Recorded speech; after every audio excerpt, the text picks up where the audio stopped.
Talked about the crossover value. And crossover value was basically the comparison of the recombinant gametes over total gametes into 100. अच्छा, अब इस cross over value की क्या significance होती है? Now मतलब mostly क्या होता है आपके पास क्रॉस ओवर वैल्यू के जो क्वेश्चंस आते हैं, हम लोग आज तो हम खैर दो तीन क्वेश्चंस करेंगे भी इन आवर क्लास, फिर वो डायहाइब्रिड इनहेरिटेंस के होंगे, उसमें क्रॉस ओवर वैल्यू का कोई क्वेश्चन मैं आज नहीं लेकर आई, but we would do them for sure. But crossover value में होता ये है that they would give you four types of phenotypes. ठीक है, वो लिंकेज का आपको पूरा एक क्वेश्चन देंगे और आपको फोर टाइप्स ऑफ फिनोटाइप्स दे देंगे। एक फिनोटाइप होगा जिसमें लेट्स से उस फिनोटाइप के 20-25 ऑफस्प्रिंग्स हैं। दूसरा जो फिनोटाइप है उसके लेट्स से 20-100 ऑफस्प्रिंग्स हैं। Yeah, these would probably be your insect species or your क्या कहते हैं mammal species, definitely not humans. Some other species. No, if you talk about bacteria, bacteria की एक जनरेशन से दूसरी जनरेशन में सिर्फ 20 मिनट्स का फर्क होता है. So again, as I mentioned, definitely not humans, but some other species. एक phenotype है जिसके offsprings में हमारे पास क्या कहते हैं 50, उस phenotype के offsprings है। और हमारे पास फोर्थ फिनोटाइप में हमें अराउंड 40 ऑफस्प्रिंग नजर आ रहे हैं। फ्रॉम 1 2 3 4 5 फिनोटाइप्स, कौन से फिनोटाइप्स हमारे रिकॉम्बिनेंट जीन्स वाले हैं और कौन से फिनोटाइप्स हमारे पास नॉन रिकॉम्बिनेंट जीन से बने होंगे? सॉरी, जीन्स कह रही हूँ, गमीट्स। नॉन रिकॉम्बिनेंट गमीट्स वाले कौन से फिनोटाइप्स हैं और रिकॉम्बिनेंट गमीट्स वाले कौन से फिनोटाइप्स हैं? Very good. So 3 and 4 are your recombinant. These would be formed from recombinant gametes, and these two would be your non-recombinant gametes. Why? Because हमारे पास जो recombinant gametes हैं उनके बनने के चांसेस ज्यादा होते हैं, तो उनकी फ्यूजन से जो ऑफस्प्रिंग्स बनेंगे वो भी रिलेटिवली ज्यादा होंगे। तो हमारे पास वो दो फिनोटाइप्स जो हमारे पास हमें नजर आ रहे हैं बहुत ज्यादा है, वो नॉन रिकॉम्बिनेंट गमीट्स से बनेगा क्योंकि उनकी प्रोबेबिलिटी उन गमीट्स के बनने की ज्यादा होती है। तो उन्हीं गमीट्स की आपस में फ्यूजन होके ज्यादा ऑफस्प्रिंग्स बनने के चांसेस होंगे। जो रिकॉम्बिनेंट गमीट्स होते हैं वो क्रॉसिंग ओवर के थ्रू बनते हैं। Now crossing over is a very rare event, तो हमारे पास वो रेयर इवेंट से जो गमीट्स नए बनते हैं उनके बनने की पॉसिबिलिटी रिलेटिवली कम होती है। और उन गमीट्स की आपस में फ्यूजन से फिनोटिपिकल हमें ट्रेट्स नजर आए आने वाली ऑस्ट्रिंग में, उनकी भी क्या कहते हैं क्वांटिटी प्रोबेबिलिटी कम होगी। जब आपके पास चार फिनोटाइप्स आए, दो फिनोटाइप्स विजिबली बहुत ज्यादा हैं और दो फिनोटाइप्स विजिबली बहुत कम है, मैथमेटिकली बहुत कम है, तो जो मैथमेटिकली कम वाले ऑफस्प्रिंग्स होंगे वो बने होंगे रिकॉम्बिनेंट गमीट्स से। और हमारे पास जो ज्यादा क्या कहते हैं कॉमन या ज्यादा ग्रेटर अमाउंट जिन फिनोटाइप्स का होगा वो नॉन रिकॉम्बिनेंट गमीट से बने होंगे। ये क्लियर हो गया कॉन्सेप्ट? परफेक्ट। ना, हमारे पास क्रॉस ओवर वैल्यू हम कैसे फाइंड आउट करेंगे? अब लेट्स से हमारे पास we can say cross over value की क्या हमारे पास फॉर्मूला होता है? हमारे पास रिकॉम्बिनेंट ओवर टोटल इनटू 100, ये हमारे पास क्रॉस ओवर वैल्यू है ना। ओवर हियर हमारे पास रिकॉम्बिनेंट वाले कितने हैं? रिकॉम्बिनेंट हमारे पास 50 + 40 90 है। And can anybody do this math for me? 20-25 + 2100 + 50 + 40, इन सब की मैथ कोई कर सकता है मेरे लिए? I don't have my calculator with me अभी। 4250, okay. Multiply by 100. Can someone tell me what is the crossover value coming out to be? Okay, so 2.13, three significance figure पे छोड़ देते हैं हम, 2.13%। ये बहुत कम क्रॉसओवर वैल्यू आ रही है। नाउ हमारे पास क्रॉसओवर वैल्यू क्या बताती है? क्रॉसओवर वैल्यू हमें ये बता रही होती है कि हमारे पास जो दो जीन्स है ना उनके लोसाई में कितना डिफरेंस होगा। 2.14 होगा, उनके लोसाई में कितना डिफरेंस है। अगर हमारी क्रॉसओवर वैल्यू ज्यादा आ रही होगी तो हमारे पास क्या कहते हैं, जो जीन्स हैं उनके लोसाई में ज्यादा फर्क नहीं होगा। अब ये सुनने में शायद बात बहुत अजीब लगे, तो let's understand this through a pictorial representation. ये मेरे पास दो होमोलोगस क्रोमोसोम्स हैं, ठीक है। मेरे पास एक जीन यहाँ पर है, एक ही जो भी जीन है वो यहाँ पर है। Okay, let's use different alleles ना। अब मेरे पास अगर क्रॉस ओवर होगा, लेट्स से मेरा जो काइज्मा फॉर्म हो रहा है, मेरा काइज्मा फॉर्म हो रहा है इस वाले रीजन में ओवरलैप आएगा, ठीक है, यहाँ पर ओवरलैप आएगा। और ओवरलैप के नतीजे में मेरे पास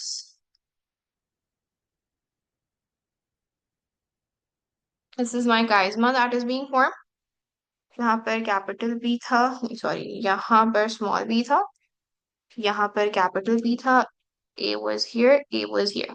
नाउ अगर क्रॉसिंग ओवर होगी तो मेरे पास जो चेंज आएगा वो इस तरह से आ जाएगा, that if I copy this only, copy paste,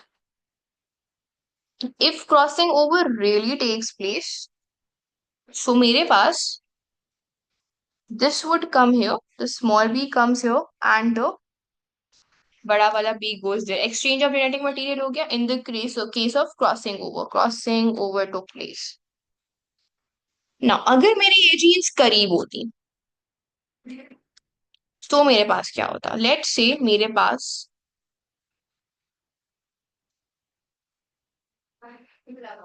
A and B, they're very close to one another. um A ये रही, B ये रही, A ये रही, B ये रही। अब मेरे पास अगेन अगर उसी पॉइंट पे काइज्मा फॉर्मेशन हुई है और मेरे पास now what would happen,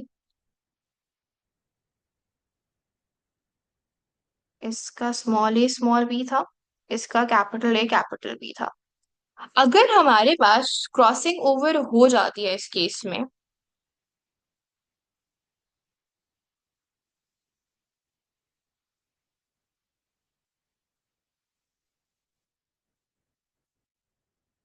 so aren't the genes being swapped together, crossing over के बाद भी हमारे पास सेम ही क्रोमेटेड रिजल्ट्स आएंगे। Now with the same chromatid results what do I mean, मेरे पास पहले क्या क्रोमेटेड बन रहा था, मेरे पास पहले क्रोमेटेड बन रहा था capital A B, small A B, after crossing over small A B, capital A B. Even crossing over से मेरे पास सेम गैमीट्स बन रहे होंगे, डू यू ऑल एग्री, अगर हमारे पास जीन्स बहुत क्लोज है। नाउ अगर क्रॉसिंग ओवर के बाद हमारे पास बहुत ज्यादा रिकॉम्बिनेंट्स बन रहे हैं, यानी बहुत ज्यादा रिकॉम्बिनेंट्स बन रहे हैं, यानी हमारे पास नए कॉम्बिनेशन ऑफ एलील ज्यादा आए हैं, ये वैल्यू अगर बड़ी भी होगी तो मेरे पास ओवरऑल ये वाली क्रॉसिंग ओवर की वैल्यू भी बड़ी आएगी। अगर नंबर ऑफ रिकॉम्बिनेंट ज्यादा हो जाएंगे, न्यूमरेटर वैल्यू ज्यादा हो जाएगी, तो मेरी क्रॉसिंग ओवर वैल्यू भी ज्यादा होगी, डू यू ऑल एग्री। बल्कि हम देख भी लेते हैं, 90 के बजाय लेट से यहाँ पर मैं कर दूं 2000 कर दूं, अगर मैं अपना न्यूमरेटर बढ़ा दूंगी तो 2000 अपॉन 4215, ये अराउंड 50% कुछ मेरी क्रॉसिंग ओवर वैल्यू आ जाएगी। मेरे पास ज्यादा नंबर ऑफ रिकॉम्बिनेंट्स कब आएंगे, जब मेरे पास जीन्स आपस में दूर होंगी। जीन्स जितनी दूर होंगी उतनी ज्यादा चांसेस हैं कि मेरे पास क्रॉसिंग ओवर की वजह से वो सेपरेट हो जाएं, वो अलग हो जाएं। ठीक है, यहाँ पर इवन दो क्रॉसिंग ओवर हुई और एक्सचेंज ऑफ जेनेटिक मटेरियल भी हुआ, मगर ये दो जीन्स अगर पहले इस वाले क्रोमेटिड पे साथ थी तो दूसरे क्रोमेटिड पे गई तब भी तो वो साथ नहीं। तो even if there was a crossing over taking place, because their gene loci was so close to one another, कि even with crossing over happening they stayed together. POV value हमें ये बताती है कि हमारे पास कितना डिफरेंस है दो जीन्स के दरमियान on a single chromatid. Yes Amar, ये वाली आप कह रहे हो।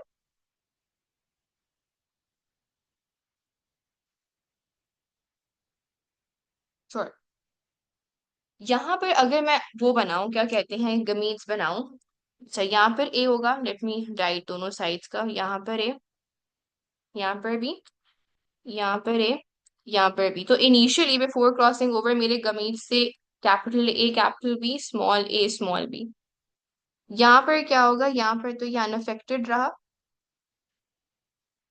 तो अब मेरे पास चार पॉसिबिलिटीज क्या आ रही है, capital A capital B, capital A small B, small A capital B, small A small B. यहाँ पे आफ्टर क्रॉसिंग ओवर चार पॉसिबिलिटीज आ रही हैं गमीट्स बनने की। क्रोमेटिड्स अलग अलग जब जाएंगे, क्या कहते हैं, सेपरेट होंगे मियोसिस टू में, तो मेरे पास चार गमीट्स ऐसे बनेंगे। ठीक है, हमारे पास जीन्स जितनी ज्यादा दूर होती हैं after crossing over there are chances कि वो सेपरेट हो जाए। यानी ये दोनों जीन्स जो थी capital A and capital B वो एक साथ थी, बट क्योंकि वो on the one sister chromatid उनके दरमियान लेंथ इतनी ज्यादा थी कि देयर वाज अ चांस कि क्रॉसिंग ओवर की वजह से वो सेपरेट हो जाए, वो स्वॉप हो जाए। सी हमारे पास कैपिटल ए के साथ अब स्मॉल बी आ गया। क्यों? क्योंकि डिस्टेंस इतना ज्यादा था कि क्रॉसिंग ओवर की वजह से जो एलील साथ थी उनका स्वैप होने के चांसेस ज्यादा थे, क्योंकि वो क्रॉसिंग ओवर में एक साथ दूसरे क्रोमेटिड में एक्सचेंज नहीं हुई। हाँ ना, डिस्टेंस हुआ ना। यस, कौन से डिस्टेंस आप किसकी बात कर रही हैं? ये कैपिटल है, ये कैपिटल भी है, इन दोनों के दरमियान फर्क है ना, बीच में और भी जीन्स एग्जिस्ट करती होंगी ना, हम तो खाली ये दो जीन्स देख रहे हैं, इनके दरमियान लेट से 50 और जीन्स एग्जिस्ट करती थी। सो बिकॉज इनके बीच में डिस्टेंस इतना ज्यादा था, बीच में और भी इतनी सारा जीन्स एग्जिस्ट करती थी, जब क्रॉसिंग ओवर हुई इस पॉइंट पर, तो हमारे पास लाइकलीहुड ये है कि ये वाला जो कैपिटल बी है वो यहाँ चला गया और ये वाला स्मॉल बी यहाँ पर आ गया। डिस्टेंस जितना ज्यादा होगा सेपरेशन के चांसेस उतने ज्यादा होंगे। इस मतलब कि जितना ज्यादा डिस्टेंस होगा जीन्स में उतना ज्यादा चांसेस है क्रॉसिंग ओवर का। नहीं, हमारे पास क्रॉसिंग ओवर दोनों जगहों पर हो रही है। ठीक है, क्रॉसिंग ओवर यहाँ पर भी हो रही है इस वाले केस में, क्रॉसिंग ओवर यहाँ पर भी हो रही है, यहाँ पर भी क्रॉसिंग ओवर हो रही है ना इस पॉइंट पे, कैन यू सी काइजमा बन रहा है। Yes miss. लेकिन काइजमा बनने के बाद अगर स्वैपिंग हुई, देखो इस वाले क्रोमोसोम पे कैपिटल ए कैपिटल बी था और आफ्टर स्वैपिंग ओवर इस वाले क्रोमोसोम पे स्मॉल ए स्मॉल बी था। क्रॉसिंग ओवर के बाद भी, exchange of genetic material between non sister chromatids के बाद भी, ये जो दो जीन्स थी ना वो एक सॉरी एलील्स थी वो साथ ही रह रही हैं, भले अब क्रोमेटिड शिफ्ट हो गए हैं, बट क्या वो एलील्स दूर हुई हैं? एलील्स एक साथ ही क्रॉस ओवर हो रही हैं। ऊपर क्या हो रहा था कि एलील्स एक साथ क्रॉस ओवर नहीं हो रही थी, एक क्रोमेटिड की एक एलील एक्सचेंज हो रही थी। Can you see this? Yes miss. और ये क्यों हो रहा है? क्योंकि देखो यहाँ पर हमारे पास लेट से अक्सर क्या होता है डिफरेंट कलर से शो कर रहे हो, तो मैं डिफरेंट कलर्स दिखा देती हूँ। इसका मैं इस कलर का कर देती हूँ, ब्राउन कलर का, तो ये ब्राउन वाला पार्ट है मेरा, तो यहाँ पे ये ब्राउन वाला पार्ट आ गया। ठीक है, इस तरह से क्रॉसिंग ओवर हुई। अब ऑब्वियसली इस ब्राउन पार्ट में खाली एक जीन नहीं आती, जब क्रॉसिंग ओवर होती है बहुत सा जितनी भी इस एरिया में जीन्स होंगी वो सारी स्वैप हो जाती हैं। अब मेरे पास अगर हम एक सिस्टर क्रोमेटिड को देखो ना, इस एक सिस्टर क्रोमेटिड में, इस एक सिस्टर क्रोमेटिड में वो जीन्स जो करीब करीब हैं वो क्रॉसिंग ओवर के बाद भी करीब रहेंगे। हो सकता है बी के साथ यहाँ पे कोई सी जीन भी लगी हुई थी, तो बी के साथ वो सी भी तो गई होगी। तो जब हमारे पास जीन्स करीब होती है ना, क्रॉसिंग ओवर के बाद भी दे स्टे सेम, भले स्वैप हो गई हैं बट साथ रह रही हैं। Can you see this? ये समझ आ रहा है? कोई क्वेश्चन इसको लेकर? यस मिस, समझ आ गया। अब आ गया समझ? क्रॉसिंग ओवर हो रही है, अगर डिस्टेंस ज्यादा होगा तो चांसेस है ऊपर वाली जो जीन्स है वो ऊपर वही इंटैक्ट रही, नीचे वाली चली गई दूसरी नॉन सिस्टर क्रोमेटिड में। तो इससे क्या हुआ, हमारे पास डिफरेंट पॉसिबिलिटीज ऑफ गमीट्स आ गए। अब अगर हमारे पास क्या कहते हैं क्रॉसिंग ओवर इस तरह से हुई कि जो करीब वाली जीन्स थी ना वो एक साथ ही क्रॉस ओवर हो गई। अब जब वो एक साथ ही क्रॉस ओवर हो गई so they are staying together, तो हमारे पास इतने ज्यादा रिकॉम्बिनेंट्स नहीं बन रहे as in this case. So cross over value हमें ये बताती है कि हमारे पास डिस्टेंस बिटवीन जीन्स कितना है। अगर बहुत ज्यादा रिकॉम्बिनेंट्स बन रहे हैं इसका मतलब है बहुत ज्यादा डिफरेंस है जीन्स के दरमियान, और अगर बहुत कम रिकॉम्बिनेंट्स बन रहे हैं इसका मतलब है कि जीन्स जो हैं वो करीब करीब है, तो वो साथ आपस में स्वैप हो गई हैं। क्लियर हो गया? Any questions? This is because only the alleles on the bottom are exchanged when they are further apart. हाँ, अगर हमारे पास ए और बी करीब होगा तो वो एक, मतलब अगर ये वाले सेक्शन पे देखो, ये वाले सेक्शन में जितनी जीन्स है ना, वो उठ के यहाँ जा रही हैं, और ये वाले सेक्शन में जितनी जीन्स हैं वो यहाँ जा रही हैं। अब हम दो जीन्स देख रहे होते हैं, हम डाई हाइब्रिड इनहेरिटेंस में दो जीन्स देख रहे होते हैं।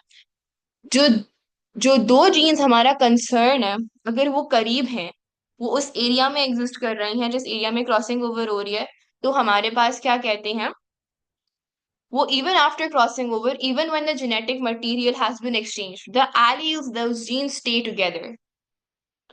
However, यहाँ पर हमारे पास इतना डिस्टेंस था कि हमारे पास chiasma was like an equator for them.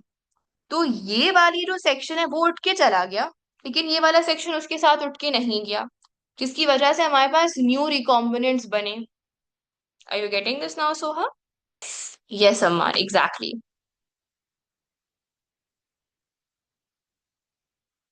इसको याद करने का एक बहुत ही क्लीशे और चीजी तरीका ये है कि जब भी there is a distance, there are more chances of breakup. So जितना ज्यादा जीन्स में डिफरेंस होगा, उतना चांसेस हैं कि वो ब्रेकअप करके अलग अलग पार्टनर्स के पास चले जाएंगे। सो लॉन्ग डिस्टेंस रिलेशनशिप से याद रखो। ओके, सो हमारे पास क्रॉसिंग ओवर वैल्यू की क्या सिग्निफिकेंस होती है, क्वेश्चन आता है, क्रॉसिंग ओवर वैल्यू की सिग्निफिकेंस क्या है? The crossing over value suggest that हमारे पास दो जीन्स जिनकी हम इनहेरिटेंस को देख रहे हैं, उनमें सिग्निफिकेंट डिस्टेंस है कि नहीं है। ठीक है, so what is the significance of this CoV value?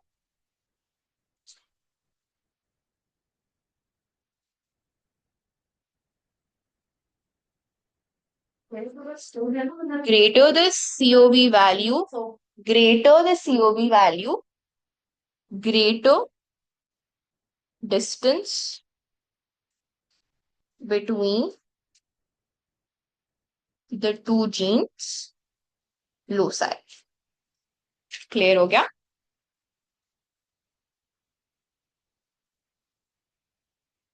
Okay, now let's talk about epistasis.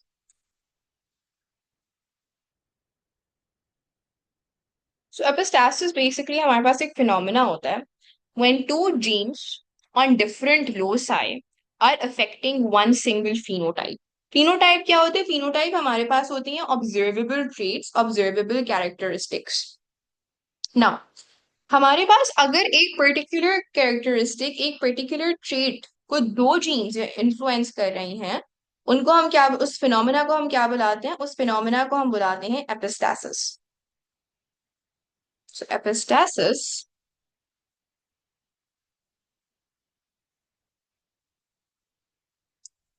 is the phenomena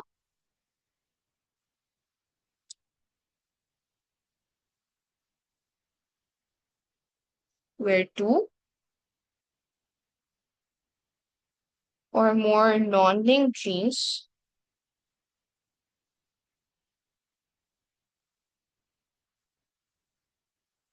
at different loci influence a given phenotype। यानी एक फिनोटाइप को एक से ज्यादा जीन अगर कंट्रोल कर रही है, वो हमारे पास क्या कहते हैं? एपिस्टासिस होता है।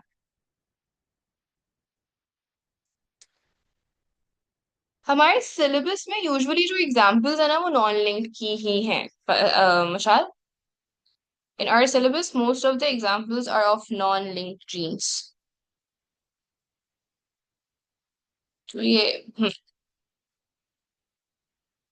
okay, so there is this, let's do a past paper question to see this phenomena. So it's very simple to how we've done dihybrid inheritance का non-linked वाला. So let's see what the question is saying.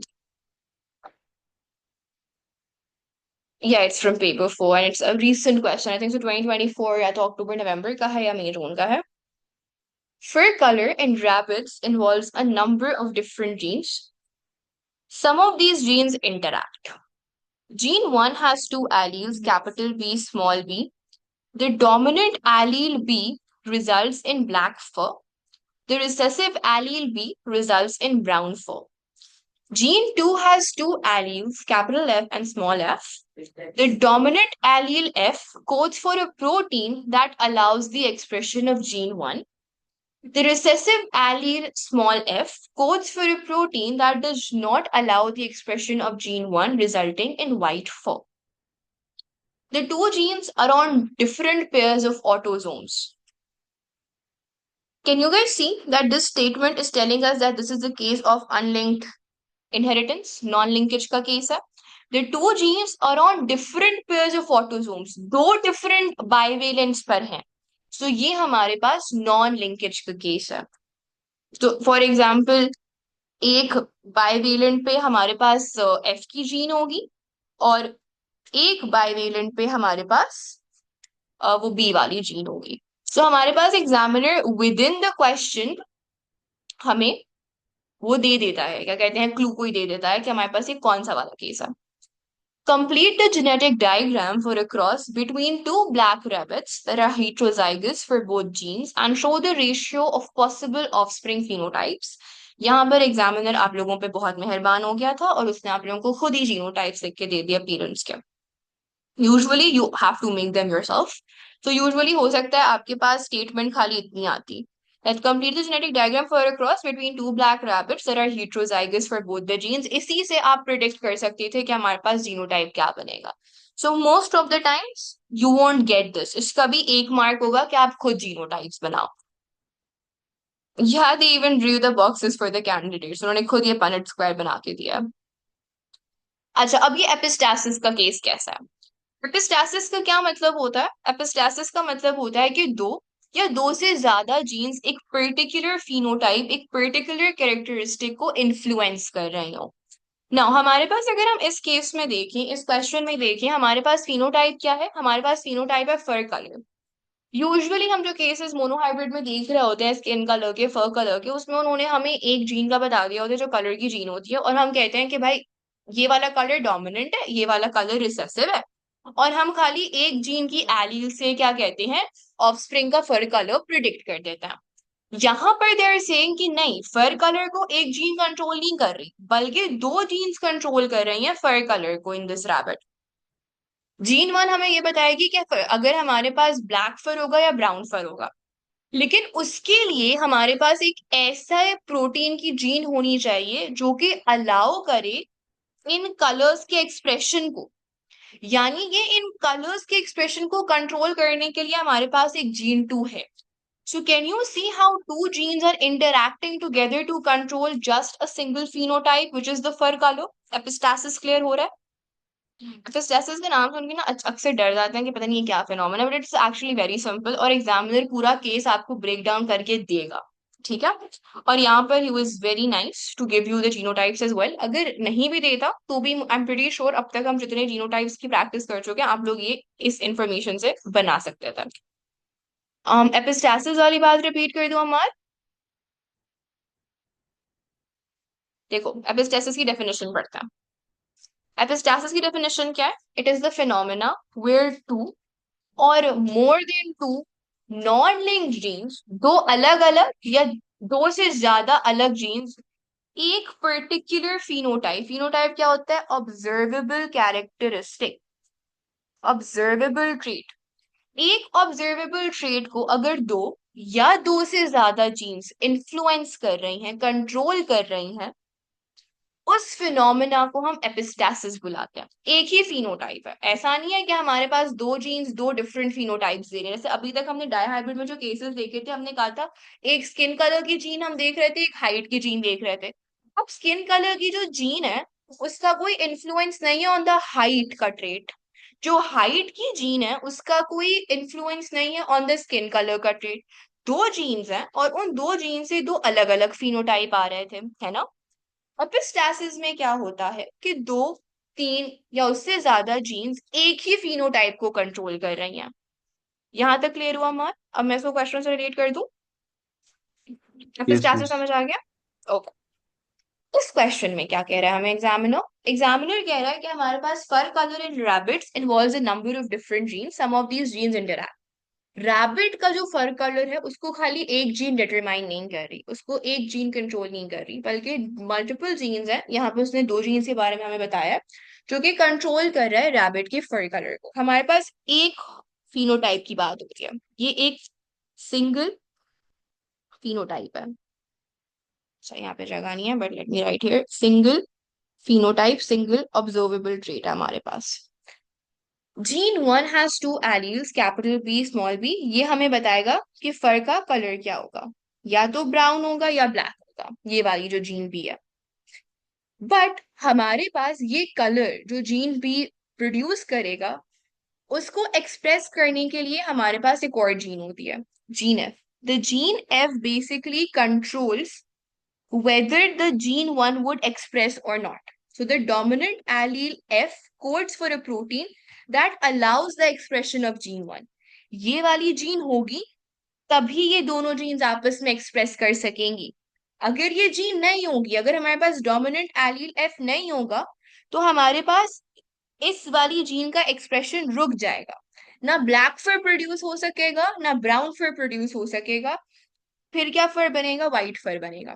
Is this now making sense Amar, कि किस तरह से दो jeans हमारे पास अलग अलग कंट्रोल कर रही हैं फर कलर को। अच्छा जी, हमारे पास अब हम क्या करेंगे, हम पहले अब हम इस पनेट स्क्वायर को फिल करेंगे। तो हम पेरेंटल जीनोटाइप लिख देंगे पहले। पेरेंटल जीनोटाइप है हमारे पास, गमीट्स क्या क्या बनेंगे हमारे पास, पॉसिबल गमीट्स जो होंगे those would be B capital F, B capital F small, small B capital F, and small B small F. दोनों ही पेरेंट्स के यही वाले गमीट्स बनेंगे।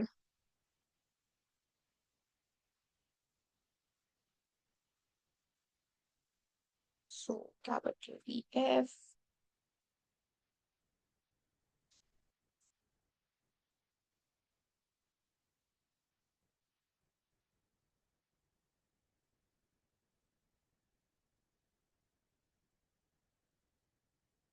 now so we would have capital B, capital B, capital F, capital F।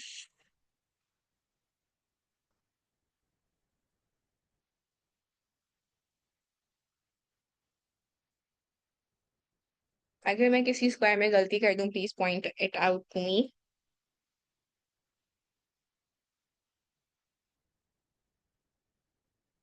Okay, the Punnett square is now complete. I think I haven't made any mistake. Ratio of offspring phenotypes, वैसे तो अगर देखना है कि कितने different different phenotypes बने हैं, you guys can count, but हमारे पास जब भी हेटेरोजाइगस डाइहाइब्रिड इनहेरिटेंस होती है उसका जो ऑफस्प्रिंग रेशियो होता है दैट इज ऑलवेज 9:3:3:1। बट इसको हम प्रूव कर देते हैं। कैसे?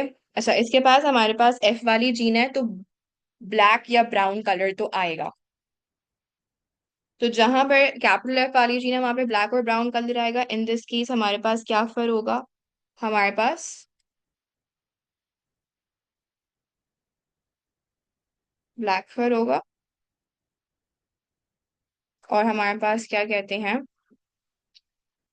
this would be black, this again would be black,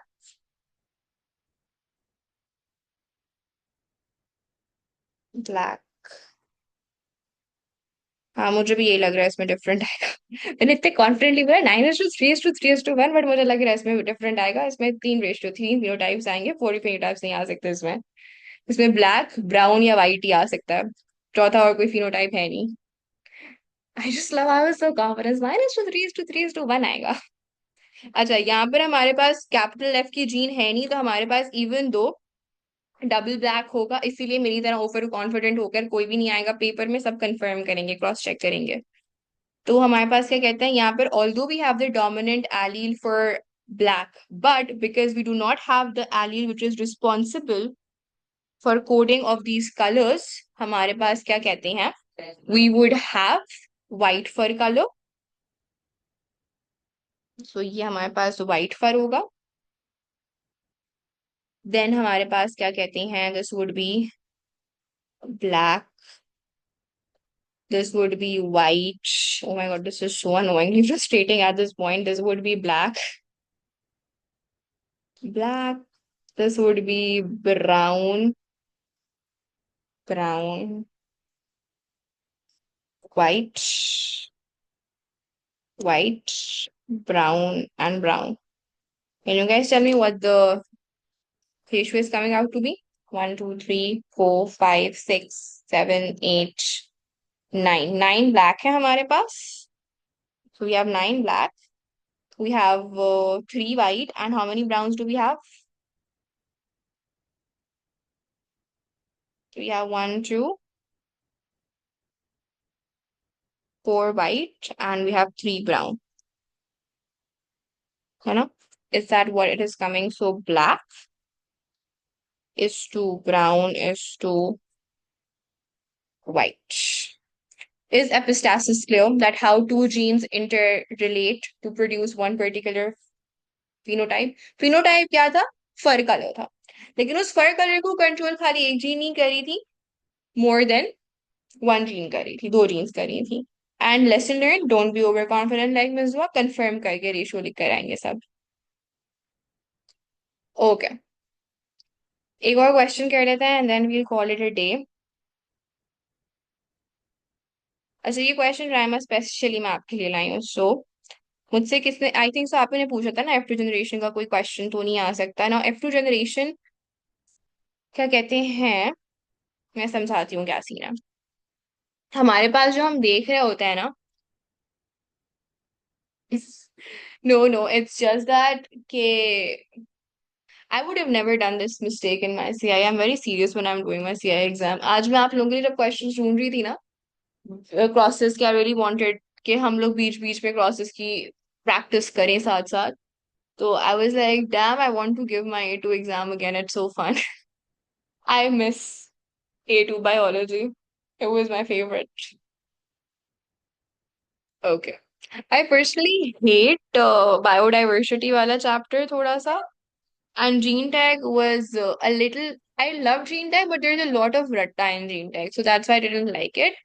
But otherwise, coordination control, homeostasis, and selection, evolution, inheritance. These four are like my favorite topics. I love them. अच्छा जी. अच्छा राइमा, आपने एक क्वेश्चन पूछा था कि हमारे पास जो F2 जनरेशन के क्वेश्चंस वो तो नहीं आ सकते क्या, किसमें भला, डायहाइब्रिड इनहेरिटेंस में.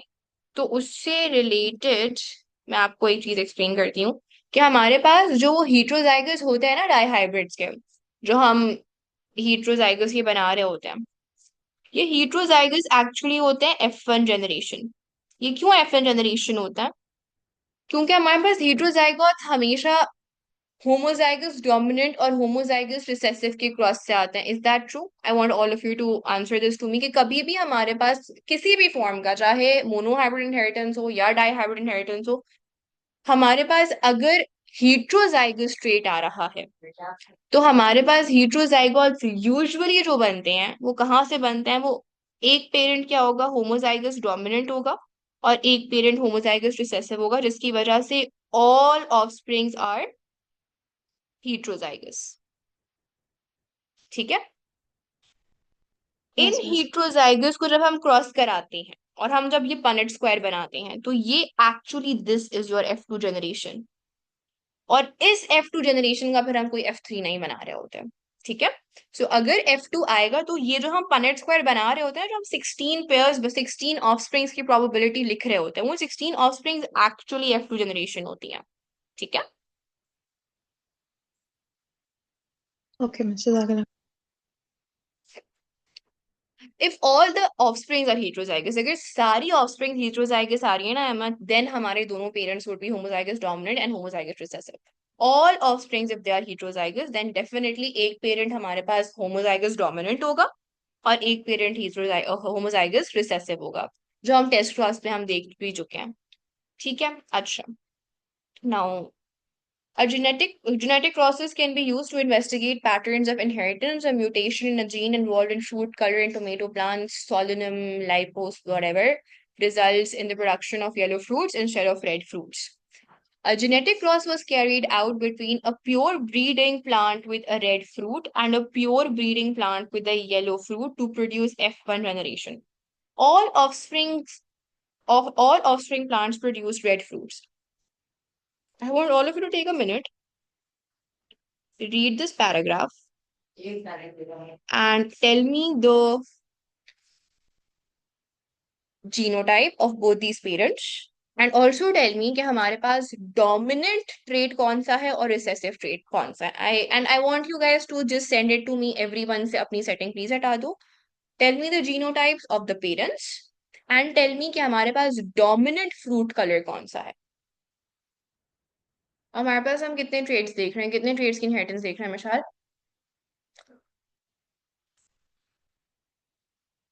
अच्छा वैसे Mishal asked a very interesting question which I would now like to ask you all.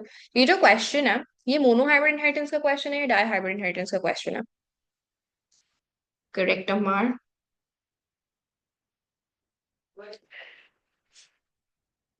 So this is basically monohybrid inheritance. Why monohybrid? क्योंकि हम सिर्फ एक चीज को देख रहे हैं, एक चीज की इनहेरिटेंस पैटर्न देख रहे हैं, हम फूड कलर के इनहेरिटेंस पैटर्न को देख रहे हैं. हम किसी और क्या कहते हैं, क्या कहते हैं, जीन की बात नहीं कर रहे हैं, हम किसी और ट्रेड की बात नहीं कर रहे. अच्छा प्योर ब्रीडिंग है. प्योर ब्रीडिंग का मतलब ही होता है कि जो भी वो पेरेंट है वो होमोजाइगस है. सो हमारे पास all offsprings produced were red fruits. All offsprings would be what? Heterozygous. ठीक है. प्योर ब्रीडिंग प्लांट हमारे पास दोनों होमोजाइगस होंगे. एक होमोजाइगस है फॉर द ट्रेट रेड, एक होमोजाइगस है फॉर द ट्रेट येलो. और जब हमने इनको क्रॉस कराया सो सारे ऑफस्प्रिंग्स जो थे they were red. This is telling us that red color is dominant and yellow color is recessive. ठीक है, ये हमने फिगर आउट कर लिया. तो क्वेश्चन क्या कह रहा है आगे. The F1 plants were then crossed with each other and the seeds were planted to obtain the F2 generation. Construct a genetic diagram to show the cross of the F1 generation that produced this F2 generation. Tell me the genotype of the F1 generation. F1 का genotype क्या होगा.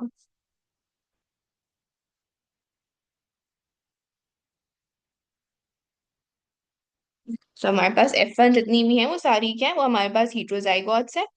सो हमारे पास जो genotype होगा F1 generation का that would be capital R and small r. सो हम इनका आपस में करा रहे हैं क्रॉस. इनके गमीट्स क्या बनेंगे, इनके गमीट्स बनेंगे capital R small r, capital R small r. So we would have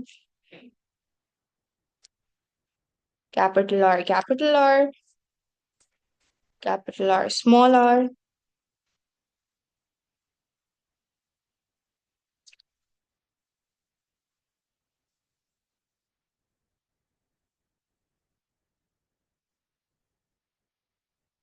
So we would have this would be red, red, yellow. तो हमारे पास रेड इज टू येलो का क्या रेशियो है, 3:1.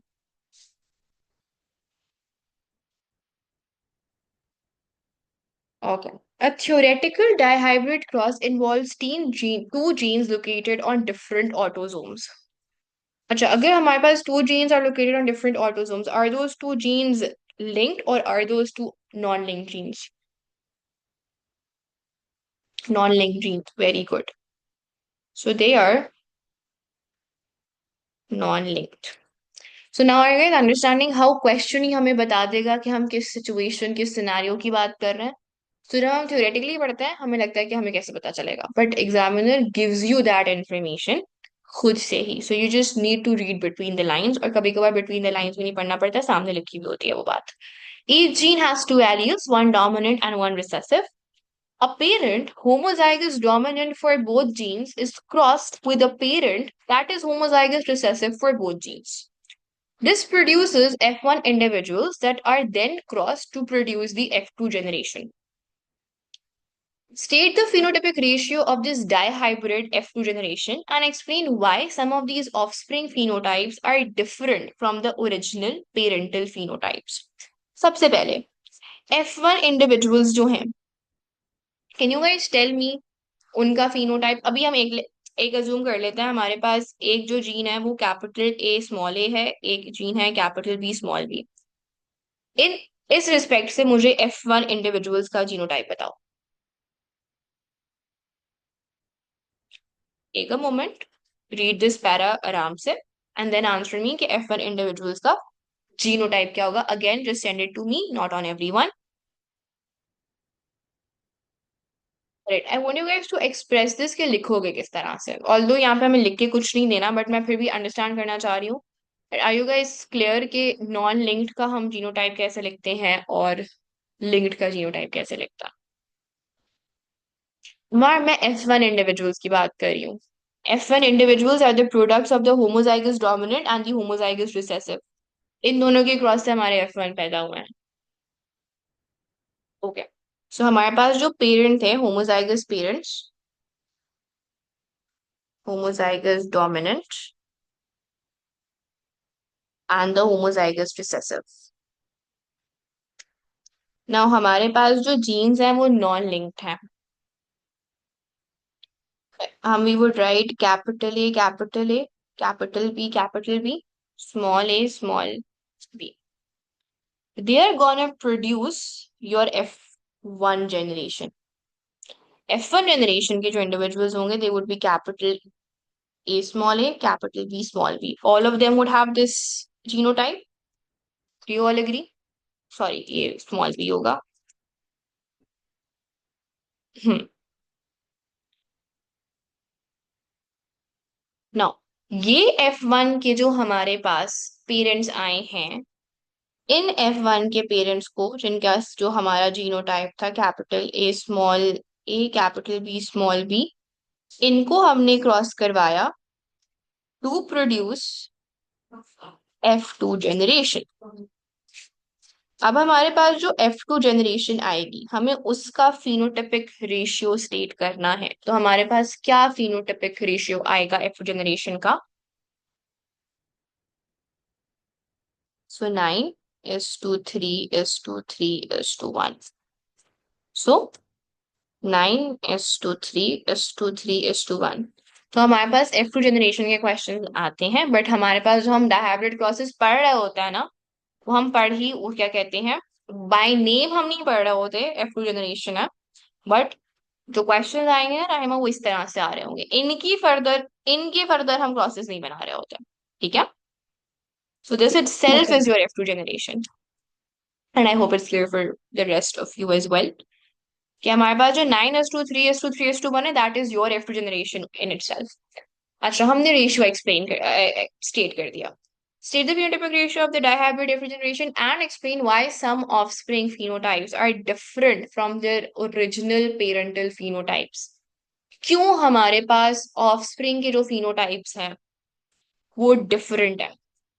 अब हमारे पास ये जो सारे होंगे क्या कहते हैं, अच्छा निशान, क्रॉसिंग ओवर हो रही है। अगर क्रॉसिंग ओवर हो रही है, हमारे पास ये केस लिंक्ड का है कि अनलिंक्ड है? This was the sole reason why I brought this question over here. Crossing over हमारे पास हमेशा होमोलोगस पेयर्स की होती है। अगर ये लिंकेज का क्वेश्चन होता तो हमारे पास this would have been the correct answer. ये क्वेश्चन है नॉन लिंक जीन्स का, तो यहां पर हमारे पास इंडिपेंडेंट असॉर्टमेंट या रैंडम असॉर्टमेंट की बात आ जाएगी। So we would say that due to independent assortment। मुझे ये बात समझ नहीं आई। And also, why specifically? Because it's this that we can talk about random assortment. Why can't we talk it with linked genes? Sorry, can you repeat yourself? आपकी आवाज बहुत हल्की थी रायमा। मिस, मुझे ये वाला पॉइंट समझ नहीं आया कि यहाँ पे हम इंडिपेंडेंट असॉर्टमेंट मतलब क्यों लिख रहे हैं इसके अंदर? Just because like there is variation, that is why. हमारे पास लाइक जो वी ये एक्सप्लेन। हमारे पास डिफरेंट गमीज जो आ रहे होते हैं, हम कैसे बनाते हैं? ए इसके साथ पेयर करके ए बी देगा, ए के साथ भी पेयर कर सकते हैं, तो कैपिटल ए स्मॉल ए के साथ पेयर अप कर सकता है, स्मॉल बी, स्मॉल ए और स्मॉल बी इसके साथ पेयर अप कर सकता है। ये क्या होता है? ये इंडिपेंडेंट असॉर्टमेंट होती है ना। Yes, yes. Correct. इसलिए हमारे पास न्यू चार गमीज बन रहे होते हैं। और अब हम क्रॉसिंग Yes. ओवर की बात क्यों नहीं कर सकते, जो मिसाल ने बोली वो हम इसलिए नहीं कर सकते। क्रॉसिंग ओवर के दरमियान होती है, होमोलोगस क्रोमोसोम्स के दरमियान होती है। Is that correct Raima? Yes, miss.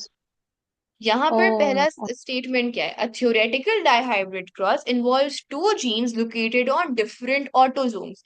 एक जीन एक बाइवेलेंट पे है, दूसरी जीन दूसरे बाइवेलेंट पे है। सेपरेट बाइवेलेंट्स के दरमियान कभी भी क्रॉसिंग ओवर नहीं होती।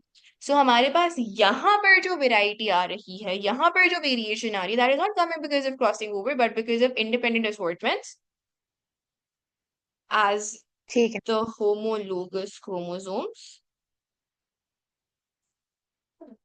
attach themselves। मिस, जी, ये क्रॉसिंग ओवर वाला पॉइंट आप दोबारा रिपीट कर सकती हैं? मैं कर देती हूँ, एक सेकेंड।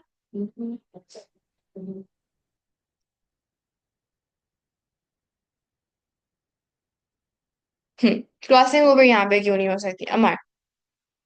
वो हमें कह रहे हैं a theoretical dihybrid cross involves two genes located on different autosomes. Autosomes क्या होता है? कैरियोटाइप पढ़ाया था उस दिन मैंने, ऑटोसोम्स बताए थे क्या होता है। Yes miss, every chromosome except the sex chromosome.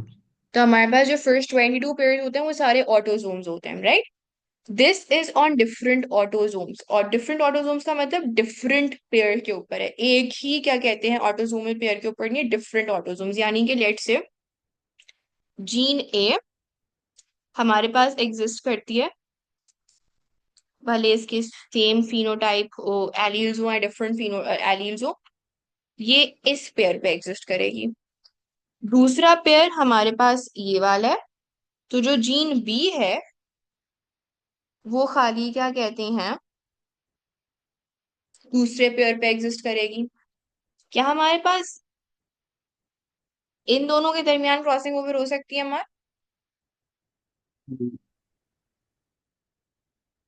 नहीं हो सकती, राइट? तो हमारे पास जो नहीं ये हो सकती। वेरिएशन आ रही है, सॉरी आप कुछ कह रहे थे।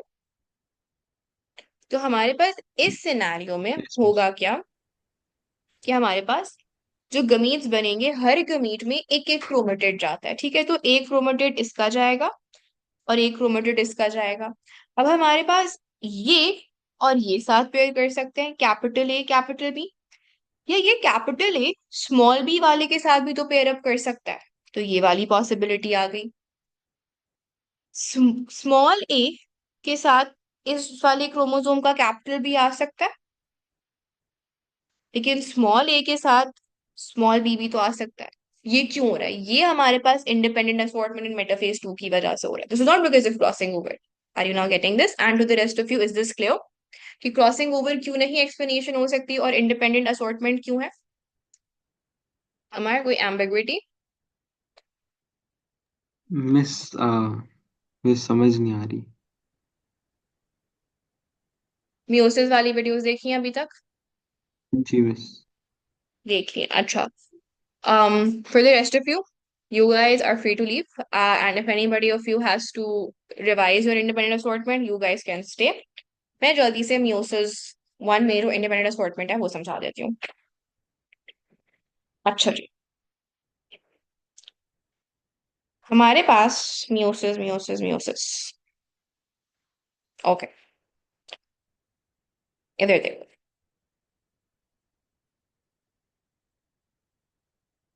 ये मेरे पास एक नॉर्मल सेल है, जो कि डेफिनेटली क्या होगा हमारे पास, जर्म सेल होगा, बिकॉज जर्म सेल्स ही खाली म्यूसिस अंडे को कर सकता है।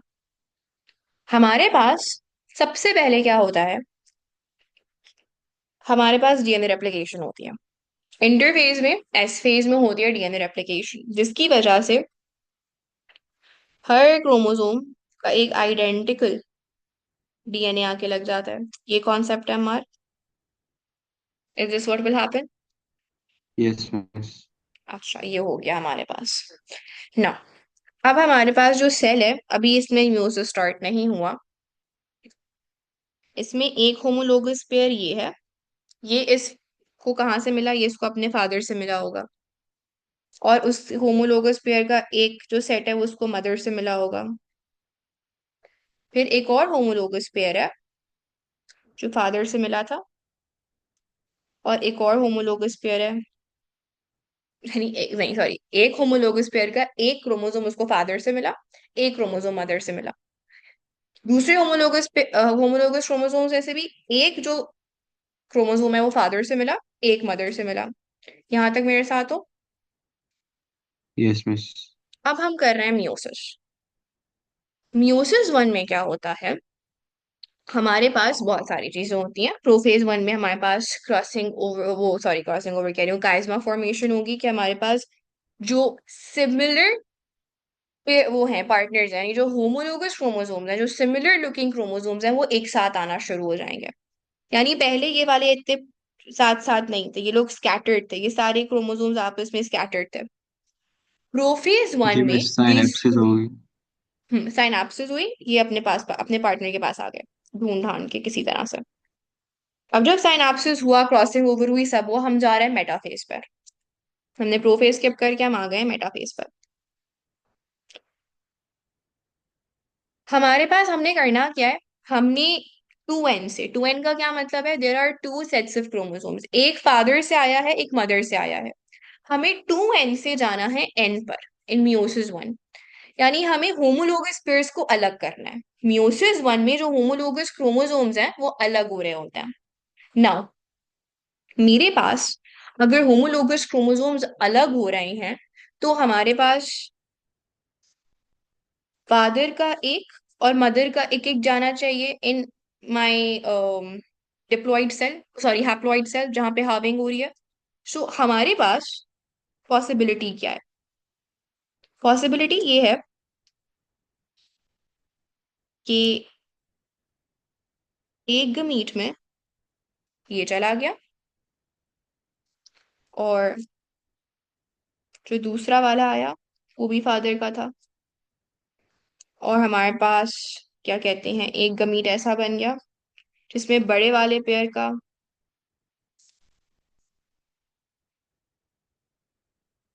इस तरह से। या फिर ये भी तो पॉसिबिलिटी हो सकती है हमारे पास, दैट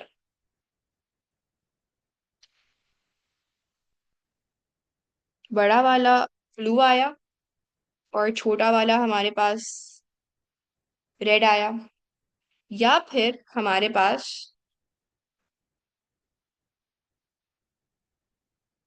बड़ा वाला रेड आया और छोटा वाला ब्लू आया। ऐसे भी तो बन सकता है हमारा, क्या कहते हैं, हैप्लॉइड सेल्स। डिफरेंट पॉसिबिलिटीज आ रही हैं, कैन यू सी दिस?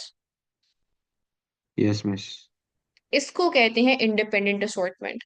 हमारे जो होमोलोगस क्रोमोसोम्स है ना, जब वो मेटाफेज प्लेट पे एसोसिएट करते हैं, मेटाफेज प्लेट क्या होती है, हमारे पास इक्वेटर पे जो बनती है ना स्पिंडल की प्लेट, लेट से ये मेरा इक्वेटर है, हमारे पास क्या कहते हैं, रेड वाला चला गया लेफ्ट साइड पे, और ब्लू वाला चला गया राइट साइड पे। बट ये भी तो हो सकता था कि ब्लू वाला चला जाए ऑन द ऑपोजिट साइड, और रेड वाला चला जाए इधर, और उसकी वजह से ये एक गमीट बन जाएगा, ये एक गमीट बन जाएगा। तो हमारे पास किस तरह से वो अपने आप को रैंडमली पोजिशन कर रहा है on the metaphase plate, that would determine हमारे पास कौन सा वाला गमीट बनेगा। डिफरेंट पॉसिबिलिटीज आ रही हैं, चार जो मैंने ड्रॉ करके दिखाई, समझ आई वो? इसको कहते हैं जी इंडिपेंडेंट मिस। असॉर्टमेंट। इसकी वजह से हमारे पास चार डिफरेंट गमीट्स आ रहे हैं, समझ आए?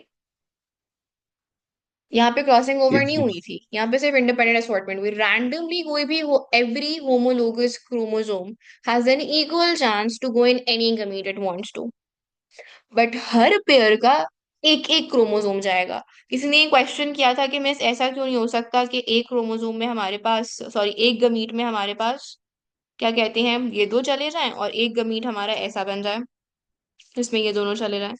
उसमें प्रॉब्लम ये है कि हमारे पास जो हैप्लॉइड सेल्स है ना, उनमें क्या कहते हैं, एक एक ही क्रोमोसोम आएगा। होमोलोगस क्रोमोसोम्स दोनों हट के नहीं आ सकता।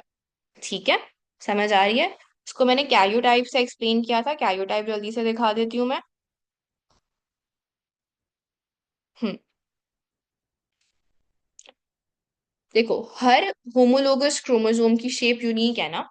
तो अगर मेरे पास ये दोनों चले गए एक गमीट में और ये नहीं गया, तो मेरे पास जो गमीट है उसके पास ये वाला क्रोमोसोम तो कभी जा ही नहीं पाएगा, तो उसके पास इस क्रोमोसोम में जितनी भी जीन्स थी वो पहुंच ही नहीं पाएंगी। सो एवरी होमोलोगस क्रोमोसोम का एक एक पार्टनर जो है ना, वो गमीट्स में जाता है। एक गमीट में दोनों होमोलोगस क्रोमोसोम्स या दोनों होमोलोगस क्रोमेटिड्स एग्जिस्ट नहीं कर सकते। समझ आ गया अब हमारा कॉन्सेप्ट? और बाकी लोगों को भी यस कोई मिस। कंफ्यूजन? परफेक्ट। तो अगर हमारे पास अनलिंक्ड का सिनारियो है और अनलिंक्ड में हमारे पास चार डिफरेंट फिनोटाइप्स आ रहे हैं, तो वो इंडिपेंडेंट असॉर्टमेंट की वजह से आ रहे होंगे। और इंडिपेंडेंट असॉर्टमेंट ही एक वजह है वेरिएशन की। वेरिएशन की बहुत सारी वजूहत होती हैं। क्रॉसिंग ओवर होती है, इंडिपेंडेंट असॉर्टमेंट होती है, रैंडम फर्टिलाइजेशन होती है, म्यूटेशन होती है। There are four things which um which basically result in genetic variation. Clear हो गया? यस। जी।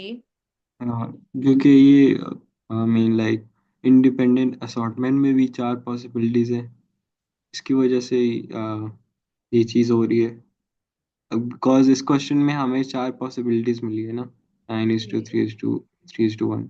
इसका मतलब है कि हमारे पास चार डिफरेंट एलील्स है। यही मकसद हुआ इसका, चार डिफरेंट एलील्स से तभी हमारे पास क्या कहते हैं, चार डिफरेंट फिनोटाइप्स आ रहे हैं। Yes miss.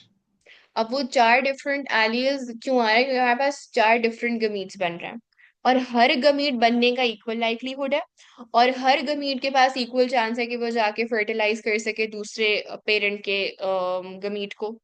तो इस वजह से हमारे पास क्या कहते हैं, वी आर सेइंग कि जो इतने सारी वेरिएशन आ रही है वो इंडिपेंडेंट असॉर्टमेंट की वजह से आ रही है। ठीक है? Yes miss, clear. सही है। और अगर इसी चीज को हम यहाँ पर देखें, होना क्या होता है कि हर गमीट में हमारे पास एक एक डंडी जानी होती है हर। तो हमारे पास चार गमीट्स बनेंगे।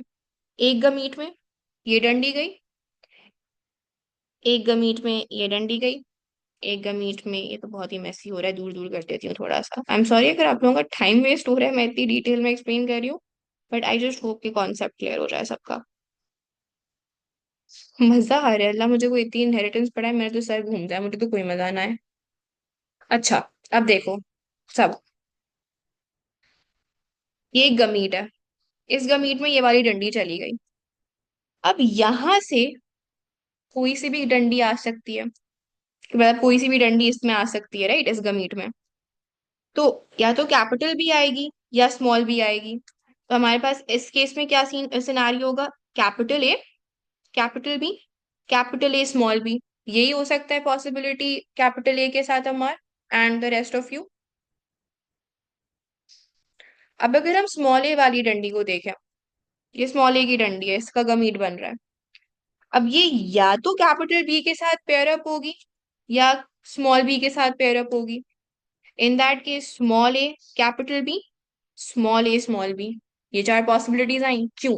क्योंकि हर होमोलोगस क्रोमोसोम इंडिपेंडेंटली असोर्ट हो रहा होता है, रिगार्डलेस कि उसका दूसरा काउंटर पार्ट कहाँ जा रहा है। रैंडम असॉर्टमेंट होती है, राइट पे भी जा सकता है, लेफ्ट पे भी जा सकता है, जिसकी वजह से सेपरेशन होती है।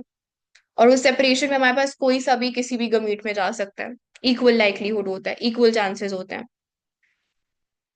समझ आया हमार? कंफ्यूजन क्लियर हो गई? अभी भी कोई कंफ्यूजन है?